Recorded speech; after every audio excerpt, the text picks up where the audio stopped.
Hello everyone, welcome to Keystone life sciences. Previous lectures में हम लोग फैसिलिटेटेड डिफ्यूजन के बारे में बात कर रहे थे और लास्ट लेक्चर्स में हम लोगों ने आयन के ट्रांसपोर्ट के बारे में पढ़ा। हम लोगों ने देखा कि किस तरह से आयन चैनल्स के थ्रू आयन का ट्रांसपोर्ट होता है, आयन चैनल्स के इनहिबिटर्स कौन कौन से होते हैं। इन सारी चीज़ों के बारे में हम लोगों ने लास्ट लेक्चर में बात किया।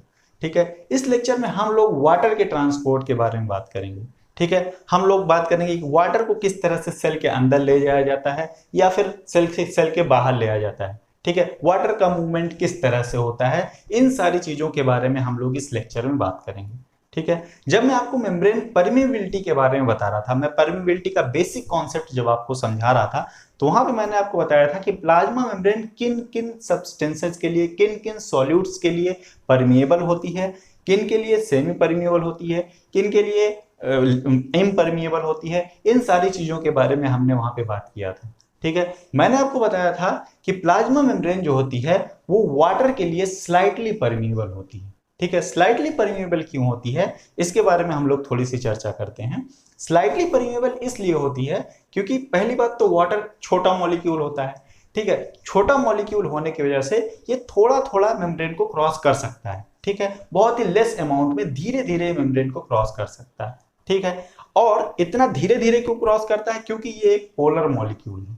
ठीक है, वाटर क्या है, एक पोलर मॉलिक्यूल है जो कि प्लाज्मा मेम्ब्रेन का जो नॉन पोलर रीजन होता है उसको तेजी से डिफ्यूज नहीं कर सकता। ठीक है, जिसकी वजह से वाटर का ट्रांसपोर्ट बहुत धीरे धीरे होता है। लेकिन हमारी बॉडी में बहुत सारी प्रोसेसेस ऐसी होती हैं जहां पे वाटर के रैपिड मूवमेंट की रिक्वायरमेंट होती है, जैसे कि यूरिन के फॉर्मेशन के दौरान वाटर का रीएब्जॉर्प्शन। ठीक है, आपको पता होगा कि जब यूरिन का फॉर्मेशन होता है तो नेफ्रॉन के अंदर एक रीजन होता है, मैं आपको बताऊंगा फिजियोलॉजी में, मैं आपको डिटेल में इसके बारे में बताऊंगा। नेफ्रॉन के पास एक रीजन होता है जिसको प्रॉक्सिमल रीनल टिब्यूल या प्रॉक्सिमल कॉन्वोल्यूटेड टिब्यूल बोलते हैं। ठीक है, प्रॉक्सिमल रीनल टिब्यूल्स के पास में बहुत सारे एक्वापोरिन्स होते हैं और वो एक्वापोरिन्स क्या करते हैं, वो वाटर को रैपिडली रीअब्सॉर्ब करते हैं, यूरिन से वाटर को रैपिडली रीअब्सॉर्ब कर लेते हैं ताकि वाटर फर्दर बॉडी के यूज में आ सके। ठीक है, वाटर वेस्ट ना हो। ठीक है, तो वो वाटर को रीअब्सॉर्ब कर लेते हैं। इसी तरह से जो इरिथ्रोसाइट्स होती हैं, ब्लड फ्लो के दौरान अगर कहीं भी उनको सराउंडिंग की ऑस्मोलैरिटी, ऑस्मोलैरिटी का मतलब ये होता है कि उनका जो सराउंडिंग इन्वायरमेंट है वहां पे सॉल्यूट के कंसंट्रेशन में अगर थोड़ा सा भी चेंज डिटेक्ट होता है तो अपने शेप को चेंज करती है। ठीक है, और शेप को किस तरह से चेंज करती हैं, वाटर के मूवमेंट से चेंज करती हैं। ठीक, अगर सराउंडिंग में सॉल्यूट का कंसंट्रेशन ज्यादा हो जाता है तो इरिथ्रोसाइट्स श्रिंक कर जाती हैं। श्रिंक क्यों कर जाती हैं, क्योंकि इरिथ्रोसाइट्स के अंदर से वाटर का मूवमेंट बाहर की तरफ होता है। ठीक, और ये मूवमेंट जल्दी होना चाहिए, इसके लिए वहां पे भी बहुत सारे एक्वापोरिन्स प्रेजेंट होते हैं। तो एक्वापोरिन्स क्या करते हैं, इरिथ्रोसाइट से वाटर को बाहर निकालते हैं। ठीक, और फिर जैसे ही सराउंडिंग का जो सॉल्यूट कंसंट्रेशन है वो इक्वलाइज हो जाता है तो फिर क्या होता है, फर्दर वो दोबारा इरिथ्रोसाइट्स अपने शेप में आने लगती हैं। इस दौरान क्या होगा, सराउंडिंग मीडियम से वाटर का मूवमेंट इरिथ्रोसाइट्स में होता है। तो इस तरह से बहुत सारी ऐसी प्रोसेसेस होती हैं जहां पे वाटर का रैपिड मूवमेंट रिक्वायर्ड होता है। तो इस रैपिड मूवमेंट को फैसिलिटेट करने के लिए वहां पे एक हाइड्रोफिलिक पोर, सेल्स में एक हाइड्रोफिलिक पोर इवॉल्व होता है जिसको एक्वापोरिन्स कहा जाता है या फिर वाटर चैनल कहा जाता है। ठीक है, तो एक्वापोरिन्स क्या होते हैं, aquaporins are specialised water channel. ये स्पेशलाइज्ड वाटर चैनल है, ये वाटर के लिए स्पेशलाइज्ड हैं, वाटर के मूवमेंट को फैसिलिटेट करते हैं। ठीक है, होते क्या है, अब मैंने कहा कि ये वाटर चैनल है। ठीक, और मैंने आपको बताया था कि जितनी भी चैनल प्रोटीन्स होती हैं वो हाइड्रोफिलिक एनवायरनमेंट प्रोवाइड करती हैं अलोंग द मेम्ब्रेन।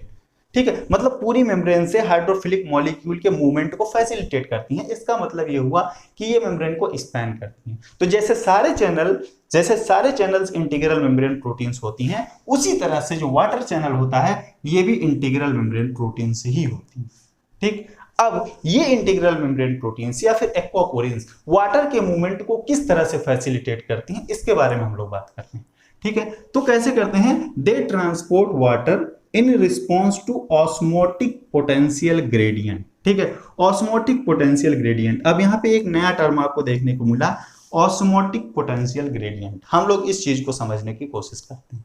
ठीक है, जब मैं आपको सॉल्यूट का ट्रांसपोर्ट बताया था, मैं आपको बताया था कि कोई सॉल्यूट्स किस तरह से मेम्ब्रेन के अंदर जाता है, या फिर मेम्ब्रेन के बाहर आता है। तो किस तरह से जा रहा था, मैंने आपको बताया था कि अगर वहां पे पैसिव ट्रांसपोर्ट हो रहा है, एनर्जी की रिक्वायरमेंट नहीं है, पैसिवली कोई मॉलिक्यूल अगर ट्रांसपोर्ट हो रहा है तो वो किस तरह से ट्रांसपोर्ट होगा, तो अलोंग द कंसंट्रेशन ग्रेडियंट या फिर इलेक्ट्रोकेमिकल ग्रेडियंट।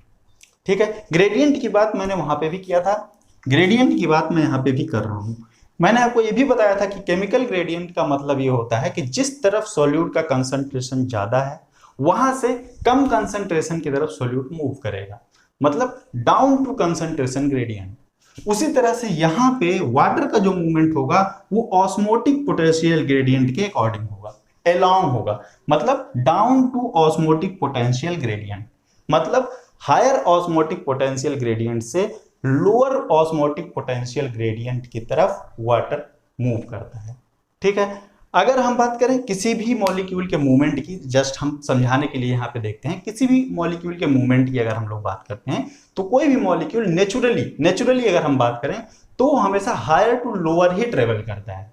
ठीक है, सपोज दैट हमारे पास ये एक मास है, ठीक है, ये एक मार्कर है, और अगर इस मार्कर को मैं ऊपर से नीचे की तरफ गिराऊं तो क्या होता है कि ये मार्कर जो है ये ऊपर से नीचे की तरफ ट्रेवल क्यों कर रहा है, क्योंकि ऊपर से नीचे की तरफ ही क्यों जा रहा है, क्योंकि ग्रेविटेशनल फोर्स की वजह से जा रहा है। तो नीचे ही क्यों जा रहा है, क्योंकि ऊपर की तरफ जो ग्रेविटेशनल फोर्स है वो ज्यादा है, नीचे की तरफ क्या है, ग्रेविटेशनल फोर्स का ग्रेडियंट कम है। तो हायर ग्रेविटेशनल ग्रेडियंट से लोअर ग्रेविटेशनल ग्रेडियंट की तरफ कोई भी मास मूव करता है। ठीक है, तो नेचुरली कोई भी ऑब्जेक्ट हायर ग्रेविटेशनल ग्रेडियंट से लोअर ग्रेविटेशनल ग्रेडियंट की तरफ मूव करता है। ठीक है, ये तो नेचुरल कॉन्सेप्ट हो गया। उसी तरह से अगर हम वाटर के मूवमेंट की बात करें तो हायर ऑस्मोटिक पोटेंशियल से लोअर ऑस्मोटिक पोटेंशियल की तरफ ये मूव करता है।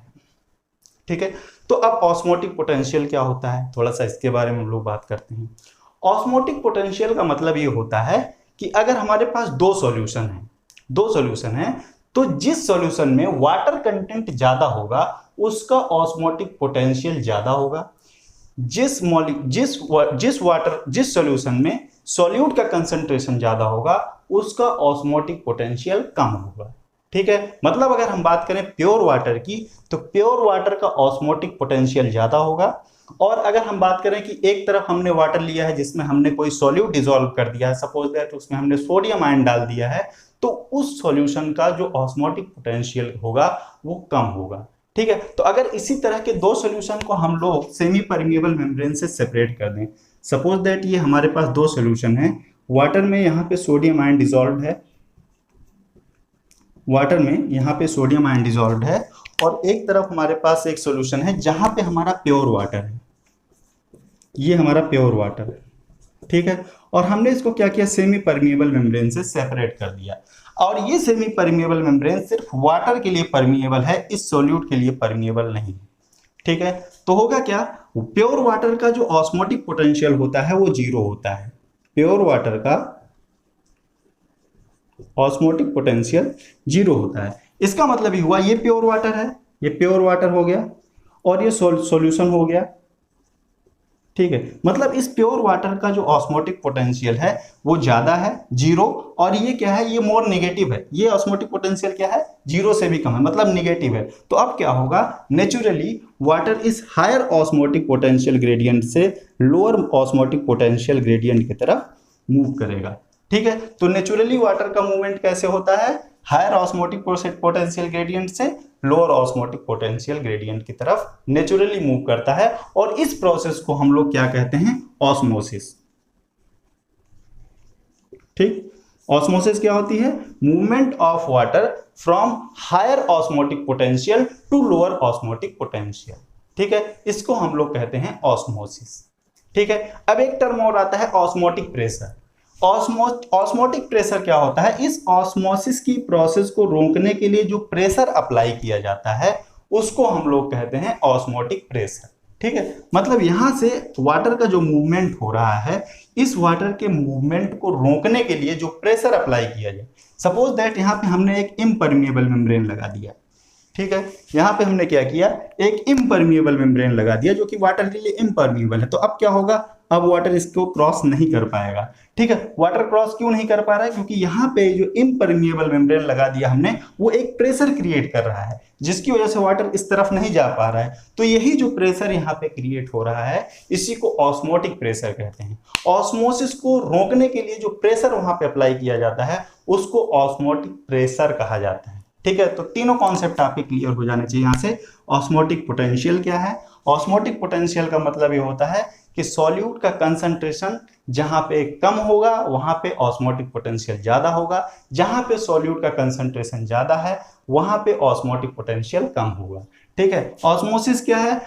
वाटर का movement from higher osmotic potential to lower osmotic potential. और ऑस्मोटिक प्रेशर क्या है? ऑस्मोसिस की प्रोसेस को रोकने के लिए जो प्रेशर की रिक्वायरमेंट होती है या जो प्रेशर लगाया जाता है, उसको कहा जाता है ऑस्मोटिक प्रेशर। ठीक है, इन सारी चीजों के बारे में हम लोग आगे चल के बहुत डिटेल में बात करेंगे, लेकिन यहाँ पे टर्म आया था इसलिए मैंने इसको यहाँ पे एक्सप्लेन किया। ठीक, तो एक्वापोरेंस क्या करते हैं? वो अकॉर्डिंग टू ऑस्मोटिक पोटेंशियल या फिर आप कहें along the osmotic potential water के मूवमेंट को फैसिलिटेट करते हैं।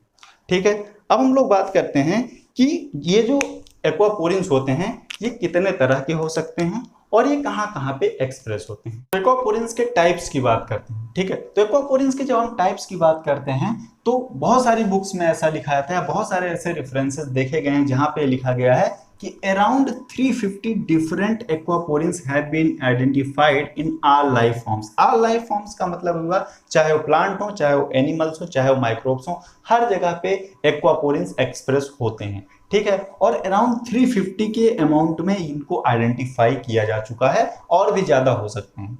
ठीक है, मैमल्स के केस में अगर हम लोग बात करें, मैमल्स के पास 11 डिफरेंट टाइप्स के एक्वापोरेंस अभी तक आइडेंटिफाई हो चुके हैं। ठीक है, जिनको डेजिग्नेट किया जाता है एक्वापोरिन 0 टू एक्वापोरिन 10, मतलब एक्वापोरिन 0, एक्वापोरिन 1, एक्वापोरिन 2, एक्वापोरिन 3, 4, 5, 6, इसी तरह से एक्वापोरिन 10 तक। तो 0 से 10 तक टोटल कितने हो गए? 11 एक्वापोरेंस अभी तक मैमल्स में आइडेंटिफाइड है। ठीक है, अकॉर्डिंग टू उनकी सिलेक्टिविटी। ठीक है, मैंने आपको बताया कि जो एक्वापोरेंस जो होते हैं वो वाटर के लिए स्पेशलाइज्ड चैनल होते हैं, लेकिन रिसेंट स्टडीज में अभी भी देखा गया है कि कुछ एक्वापोरेंस ऐसे भी होते हैं जो कि वाटर के अलावा कुछ अदर स्मॉल मॉलिक्यूल्स को भी ट्रांसपोर्ट करते हैं, जैसे कि यूरिया, ग्लिसरॉल, कुछ न्यूट्रल गैसेस, इन सब के लिए भी एक्वापोरेंस जो होते हैं वो परमिएबल होते हैं या उनके भी पासेस को प्रमोट करते हैं। ठीक है, तो अकॉर्डिंग टू सिलेक्टिविटी कौन से एक्वापोरेंस ऐसे हैं जो सिर्फ वाटर के ट्रांसपोर्ट को मीडिएट करते हैं, या फिर कौन से एक्वापोरेंस ऐसे हैं जो वाटर के साथ साथ और भी मॉलिक्यूल्स के ट्रांसपोर्ट को मीडिएट करते हैं, इसके अकॉर्डिंग एक्वापोरेंस को दो डिफरेंट ग्रुप्स में क्लासिफाई किया गया है। ठीक है, तो एक्वापोरेंस को दो डिफरेंट ग्रुप्स में क्लासिफाई किया गया है। एक को कहा जाता है एक्वापोरेंस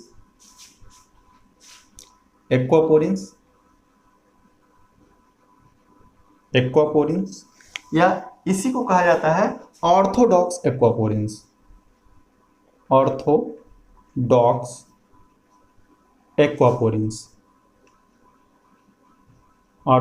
एक्वापोरेंस और दूसरे होते हैं ग्लाइसेरो एक्वापोरेंस या एक्वा ग्लाइसेरोपोरेंस। ठीक है, दूसरे होते हैं ग्लाइसेरो एक्वापोरेंस।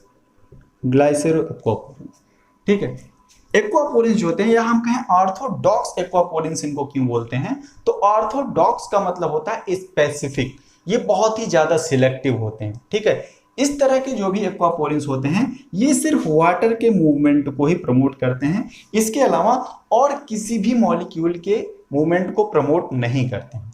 ठीक है, इस कैटेगरी में आते हैं एक्वापोरिन 1, एक्वापोरिन 2, एक्वापोरिन 4, एक्वापोरिन 5 और एक्वापोरिन 8।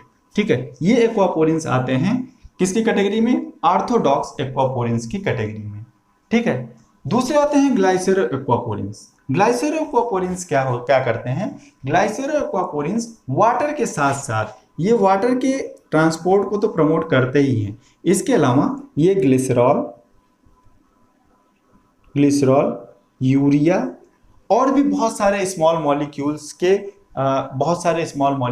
के ट्रांसपोर्टेशन को प्रमोट करते हैं। ठीक है। इस कैटेगरी में आते हैं एक्वापोरिन 3, एक्वापोरिन 3, एक्वापोरिन 7, एक्वापोरिन 9 और एक्वापोरिन 10। ग्लिसरॉल और यूरिया के अलावा ये वाले एक्वापोरिन जो है वो ग्लिसरल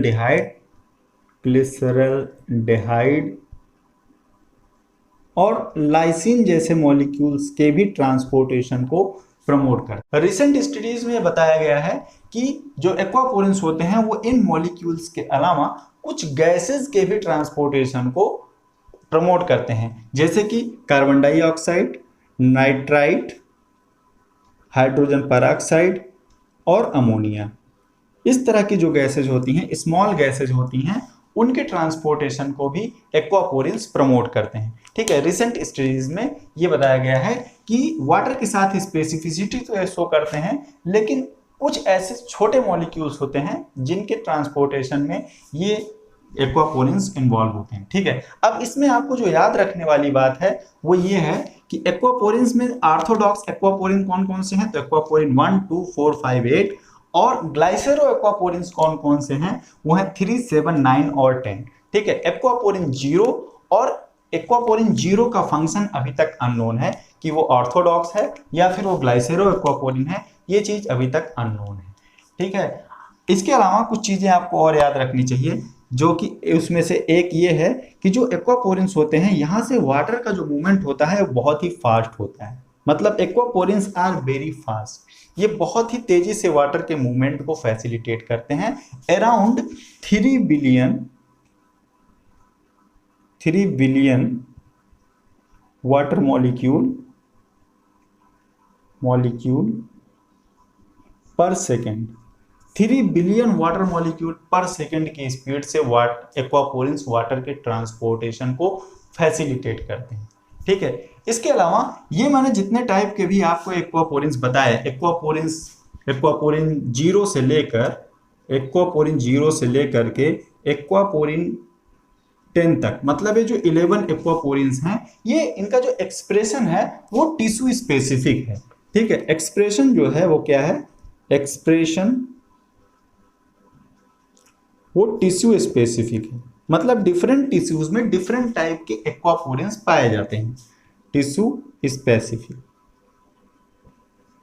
ठीक। तो मैंने आपको बताया मैमल्स में 11 टाइप के एक्वापोरिन्स प्रेजेंट होते हैं। तो इन 11 में से कुछ की लोकेशन और उनका फंक्शन नोन है और कुछ की लोकेशन और उनका फंक्शन अभी तक अननोन है। ठीक है। तो मैंने एक लिस्ट बनाई है जिनमें से कुछ का फंक्शन, जिनका फंक्शन अभी तक नोन है, तो मैंने एक लिस्ट बनाया हुआ है। तो यहाँ पे मैं वो लिस्ट बना के आपको दिखाने की कोशिश करता हूँ कि ये जो एक्वापोरिन्स होते हैं इनकी लोकेशन क्या होती है और इनका पॉसिबल फंक्शन वहां पे क्या होता है। इस चीज की मैं एक लिस्ट बना के आपको समझाने की कोशिश करता हूँ। तो हमने अभी डिस्कस किया कि मैमल्स में 11 तरह के एक्वापोरिन्स पाए जाते हैं, एक्वापोरिन 0 टू एक्वापोरिन 10। ठीक है। फिर मैंने आपको बताया कि इन एक्वापोरिन्स की जो लोकेशन होती है वो टिश्यू स्पेसिफिक होती है, इनका एक्सप्रेशन जो होता है वो टिश्यू स्पेसिफिक होता है। ठीक है। तो यहाँ पे मैंने लिस्टिंग के साथ कुछ के फंक्शंस यहाँ पे डिस्क्राइब करने की कोशिश किया है। सारे एक बार में नहीं आए हैं, तो 2 बार में मैं आपको बना के दिखाऊंगा। तो हम देखते हैं कि कौन से एक्वापोरिन्स कहाँ पे पाए जाते हैं और उनका क्या फंक्शन होता है। ठीक है। यहाँ पे सबसे पहले मैंने लिखा है एक्वापोरिन 1। मैंने एक्वापोरिन 0 के बारे में इसलिए यहाँ पे नहीं लिखा है क्योंकि अभी तक उसका फंक्शन और लोकेशन नोन नहीं है।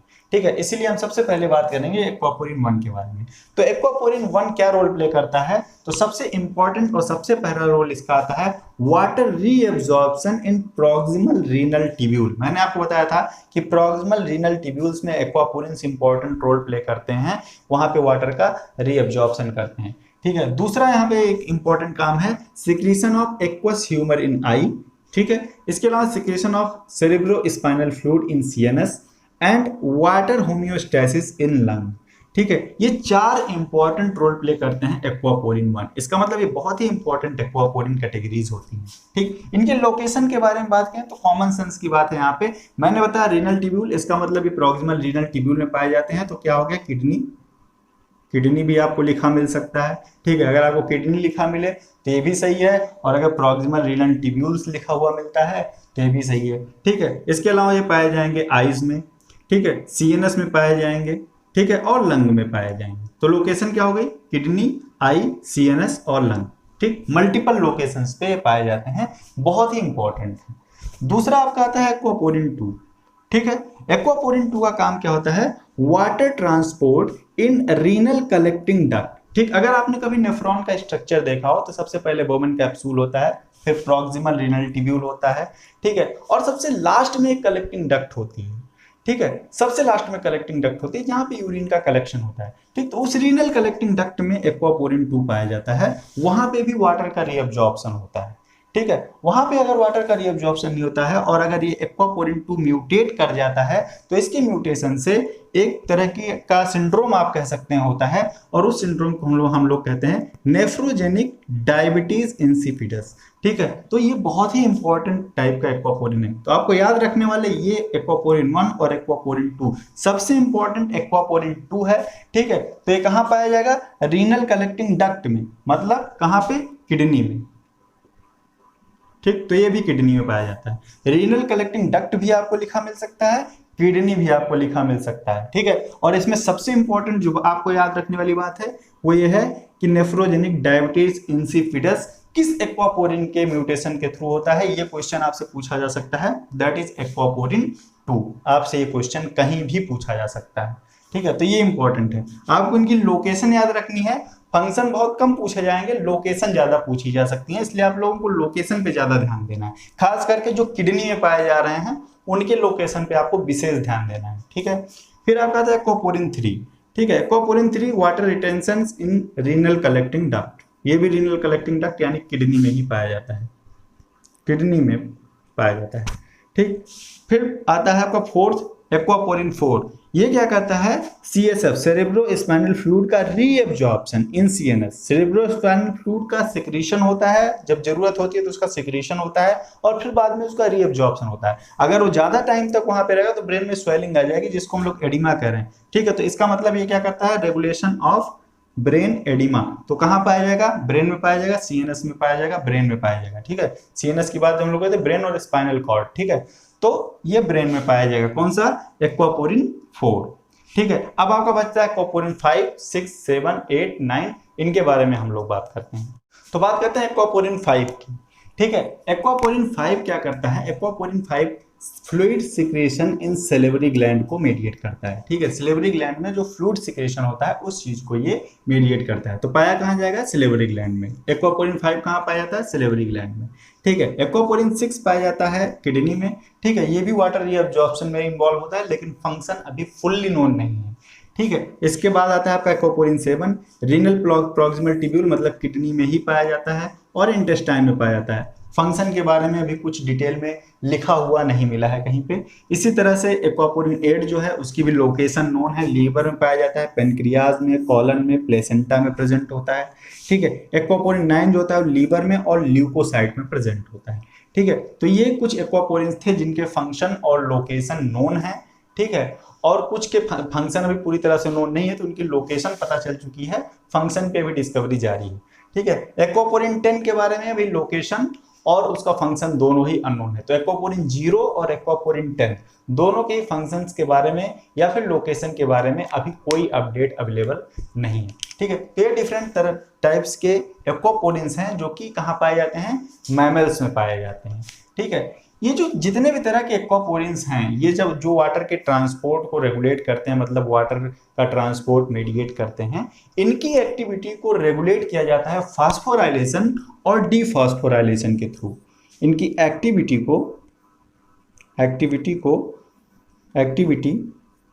Is regulated by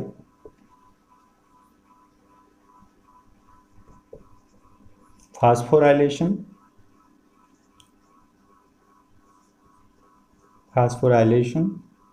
and dephosphorylation।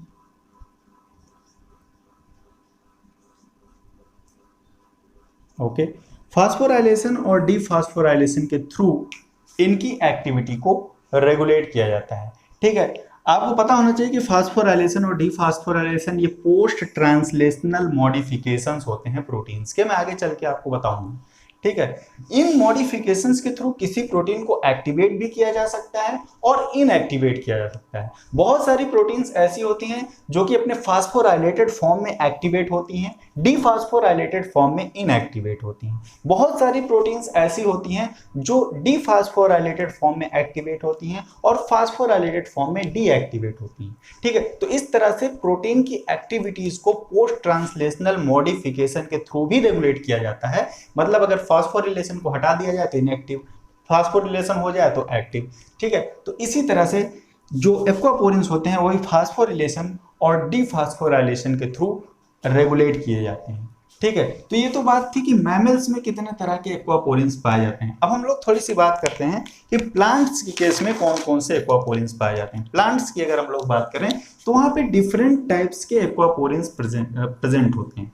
ठीक है, तो प्लांट की प्लाज्मा मेम्ब्रेन में अलग टाइप के एक्वापोरिन्स पाए जाते हैं और प्लांट के अंदर जो वैक्यूल्स होती है वहां पे अलग टाइप के एक्वापोरिन्स पाए जाते हैं। अगर हम बात करें प्लांट की प्लाज्मा मेम्ब्रेन में, इन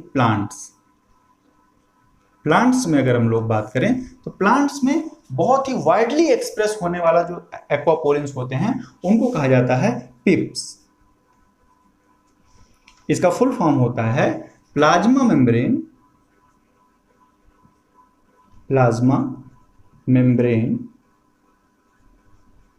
इंट्रिंसिक प्रोटीन्स।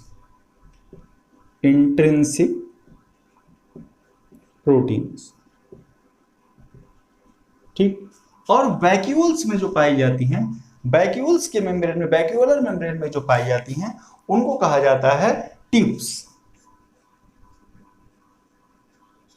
इसका फुल फॉर्म होता है टोनोप्लास्ट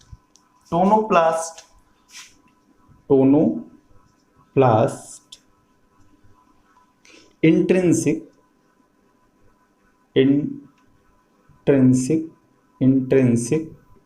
प्रोटीन्स। ठीक, और ये करती क्या है, ये टिप्स क्या करते हैं, ये टर्गर प्रेशर को मेंटेन रखते हैं। ठीक है, वैक्यूल्स में जो टर्गर प्रेशर होता है उसको मेंटेन करते हैं। मैं आगे चल के आपको बताऊंगा कि टर्गर प्रेशर किस तरह से मेंटेन होता है, वहां पे किस तरह से वाटर का जो ट्रांसपोर्ट होता है वो टर्गर प्रेशर को मेंटेन करता है। ठीक है, उसके बाद ईस्ट की प्लाज्मा मेम्ब्रेन की अगर हम लोग बात करें तो ईस्ट में पाई जाने वाली जो एक्वापोरिन्स होते हैं उनको कहा जाता है AQY। ठीक, ये पाए जाते हैं ईस्ट की प्लाज्मा मेम्ब्रेन में। ठीक, ये पाए जाते हैं ईस्ट प्लाज्मा मेम्ब्रेन। ठीक, ये पाए जाते हैं ईस्ट की प्लाज्मा मेम्ब्रेन। ठीक, तो हमने प्लांट की बात कर ली, हम लोगों ने ईस्ट की बात कर ली। ठीक है, ये सारे नोन एक्वापोरिन्स हैं जो कि प्लांट किंगडम में और एनिमल किंगडम में वाइडली एक्सप्रेस होते हैं और वाटर के मूवमेंट को फैसिलिटेट करते हैं। ठीक है, अब हम लोग थोड़ी सी बात करते हैं एक्वापोरिन्स के स्ट्रक्चर के बारे में। इसका प्रोटीन लेवल पे स्ट्रक्चर किस तरह से होता है। एक्वापोरिन्स के स्ट्रक्चर की अगर हम लोग बात करें तो एक्वापोरिन्स आर असेंबल्ड एज होमोटेट्रामर। होमोटेट्रामर का मतलब होता है आइडेंटिकल सब यूनिट्स। चार आइडेंटिकल सब यूनिट प्रोटीन्स असेंबल होती हैं और बनाती हैं एक होमोटेट्रामर और एक फंक्शनल एक्वापोरिन। ठीक है, तो एक फंक्शनल एक्वापोरिन क्या होता है, होमोटेट्रामर होता है। मतलब एक ही तरह की चार प्रोटीन्स आपस में असेंबल होकर के एक प्रोटीन बनाती हैं, इसीलिए हम लोग यहाँ पे कह रहे हैं दे आर होमोटेट्रामर।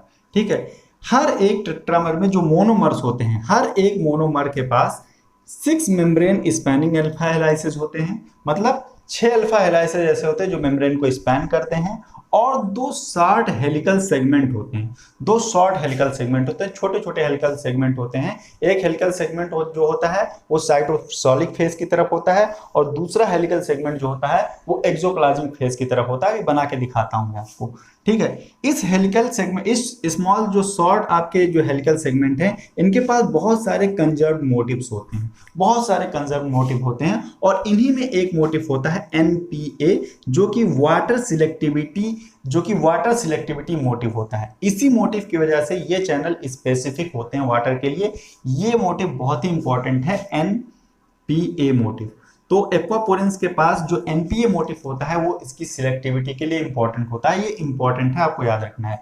N का मतलब होता है एस्पेराजिन, पैराजीन, पी का मतलब होता है प्रोलीन, प्रोलीन, और ए का मतलब होता है एलानीन। ठीक है, एलानीन। तो इन 3 अमीनो एसिड सीक्वेंस की एक मोटिफ पाई जाती है। हर एक मोनोमर के पास 2 मोटिफ इसी तरह की पाई जाती है, जो कि वाटर सिलेक्टिविटी के लिए इंपॉर्टेंट होती है। आपसे एग्जाम में एनपीए के फॉर्म में भी ये पूछा जा सकता है, एस्प्राजिन, प्रोलीन, एलानीन लिख के भी पूछा जा सकता है। ठीक है, कि एक्वापोरिन्स में कौन सी मोटिफ होती है जो वाटर के सिलेक्टिविटी के लिए रिस्पॉन्सिबल होती है। इस तरह से आपसे क्वेश्चन पूछा जा सकता है, या फिर आपसे इस तरह से भी लिख करके पूछ सकता है, एएसएन, प्रोलीन, जो शॉर्ट फॉर्म होता है एलानीन। ठीक है, तो ये जो मोटिफ होती है ये वाटर सिलेक्टिविटी के लिए इंपॉर्टेंट होती है। एक्वापोरिन टेट्रामर का हर एक मोनोमर एक इंडिपेंडेंट पोर की तरह फंक्शन कर सकता है। ठीक है, और जो स्ट्रक्चर होता है मोनोमर का, एक्वापोरिन मोनोमर का जो स्ट्रक्चर होता है उसमें अमीनो टर्मिनस और सी टर्मिनस दोनों ही साइटोसॉल की तरफ फेस करते हैं। यहाँ पे मैंने आपको एक्वापोरिन का एक मोनोमर बना के दिखाया हुआ है। ठीक है, मैंने कहा हर एक मोनोमर के पास 6 मेम्ब्रेन स्पैनिंग अल्फा हेलाइसिस होते हैं। तो 1 2 3 4 5 6 ये मेम्ब्रेन स्पैनिंग अल्फा हेलाइसिस हैं। 2 शॉर्ट हेलाइसिस होते हैं, ये दोनों शॉर्ट हेलाइसिस हैं जिनके पास कंजर्व मोटिफ एनपीए प्रेजेंट है, जो कि वाटर सिलेक्टिविटी के लिए इंपॉर्टेंट होता है। आप देख सकते हैं एक एनपीए वाला जो हमारा शॉर्ट हेलिक्स है एनपीए वाला, वो साइटोसॉल की तरफ है, दूसरा एक्सोप्लाज्म की तरफ है। ठीक है, और यही दोनों जो एनपीए कंटेनिंग हेलिक्स होते हैं, यही दोनों जो एनपीए कंटेनिंग हेलिक्स होते हैं, ये वाटर सिलेक्टिविटी चैनल या पोर के फॉर्मेशन में इंपॉर्टेंट रोल प्ले करते हैं। ठीक है, तो ये तो पूरा एक सिनेरियो था, एक छोटा सा, एक बहुत ही ब्रीफ सा अकाउंट मैंने आपको दिया एक्वापोरिन्स के बारे में। ठीक है, तो यहाँ पे हम लोगों ने अपना पूरा फैसिलिटेटेड ट्रांसपोर्ट और पैसिव डिफ्यूजन फिनिश कर लिया है। ठीक है, हमने आयन चैनल्स के बारे में बात कर ली, हमने वाटर चैनल्स के बारे में भी बात कर ली, जो कि इंपॉर्टेंट था। ठीक है, अब हम लोग स्टार्ट करेंगे active transport, primary active transport, secondary active transport के बारे में हम लोग नेक्स्ट लेक्चर से स्टडी स्टार्ट करेंगे। ठीक है, इस लेक्चर को हम लोग यहीं पे फिनिश करते हैं, मिलते हैं नेक्स्ट लेक्चर में। तब तक आप लोग कीस्टोन लाइफ साइंसेज के साथ बने रहिए। Thank you for watching, see you in next lecture.